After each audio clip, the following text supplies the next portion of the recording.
Hey guys, welcome back. Today I'm going to teach you how to make a very quick and a simple edamame green pea hummus. To start off, we're going to begin with the edamame beans and green peas. You can probably, I'm using fresh ones here, but you can also use the frozen ones. Defrost them and lightly blanch them. That's important so they're not raw. The edamame bean goes in first, then goes in the green peas all together. A tiny quantity of salt. Without salt, as you know, there is just no flavor. A teaspoon of cumin seeds. Cumin seeds gives it a very nice flavor to the hummus. A large clove of garlic or two small cloves of garlic. Lightly snip it with a scissor and put it in the bowl. A tiny quantity of green chilli. Now if you don't like it spicy, you can skip the green chilli altogether. A good squeeze of lemon, almost half a lemon squeezed into the mixture.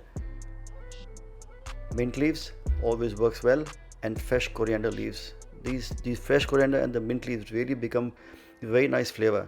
A tiny quantity of water and tahini. I have done the recipe of tahini in the past. You can always refer from there, or you can use a ready-made store-bought tahini that works perfectly well. Without tahini, you really can't get a hummus. But in this instance, we're not using any chickpeas. The edamame and the peas are replacing that.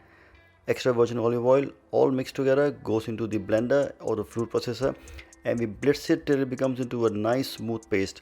And at times you have to take it off from the machine, lightly move it around to loosen it and put it back, but make sure that it becomes into a thick paste, a nice creamy paste. The edamame is blanched, the green peas are blanched, and they will puree quite well, and what you will get is a very nice vibrant green color of a paste.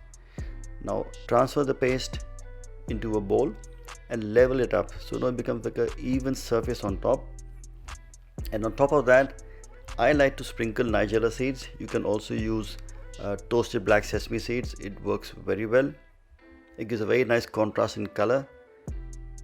A good drizzle of extra virgin olive oil. Some chopped edamame beans, blanched chopped edamame beans to give it the texture and the bite, and a few sprinkles of red chili flakes, and lastly fresh mint leaves. So there you have it, my green pea and edamame hummus.